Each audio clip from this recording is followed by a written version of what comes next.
प्रधान शिक्षक सम्मानीय शिक्षक एवं मोर प्रिय बंधु माने आपण मानकु समस्तंकु शुभ सकाळ। आज आमे केवल कौनसी साधारण दिन पालन करने को नुहे बरं आमर पूर्वपुरुष मानक द्वारा दिया जाइथिबा बलिदान को श्रद्धांजलि जणाइबा एवं स्मरण करने आमे आमर आत्मनिर्णयर अधिकार आमर स्वाधीनतार अधिकार पूर्ण प्राप्त करिथिबा दिन को सम्मान जणाइबा पई एकत्रित होइछु।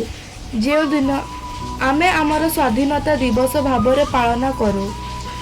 स्वाधीनता केवल एक शब्द नुहे, यह एक विचारधारा, एक आंदोलन, एक जन्मगत अधिकार जहाँ आमर पूर्वपुरुष मानकु शताब्दी धरी प्रत्याख्यान करा जाइथिला।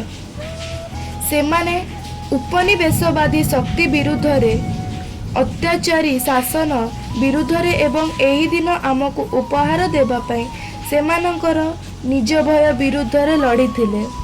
आज आमे एक एपरी वायु रे निश्वास नेउछु जहाँ आम साधारण मने हुए, किंतु यह एक स्वाधीन राष्ट्र रे विश्वास करिथिबा लोकंक बलिदान संघर्ष एवं आमर आत्मार सुगंध बहन करे।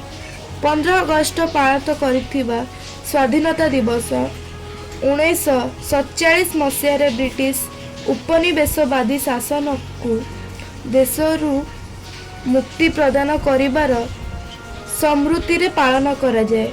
25 मसीह आमे 79तम स्वाधीनता दिवस निकटरे हेउथिबारु एही दिनर महत्व एवं आमर स्वाधीनता संग्रामी मानकर द्वारा दिया जाइथिबा बलिदान उपरे चिंतन करिबा अत्यंत जरूरी।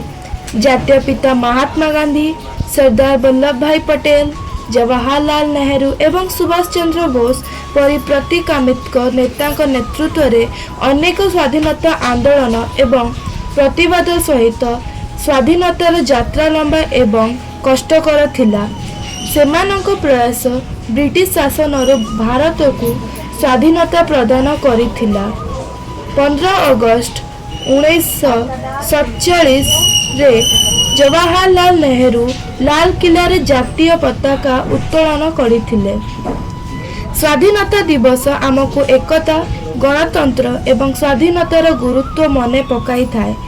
यह देश प्रेम एवं जातीय गर्व को प्रेरणा दिए। नागरिक मानकु भारतर उज्जवल भविष्य पाई काम करने को उत्साहित करे।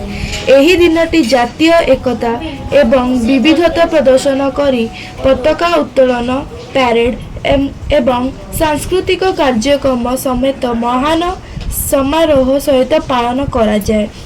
प्रधानमंत्री दिल्ली लाल किला रे जातीय पताका उत्तोलन करती। भारतीय स्वाधीनता आंदोलन रे नेता मानकु श्रद्धांजलि अर्पण करती। 2025 रे भारतर यह 79तम स्वाधीनता दिवस पालन करुथिबारु यह देशर प्रगति, आह्वान एवं भविष्यतर आकांक्षा उपरे प्रतिफलित करिबार एक सुजोग।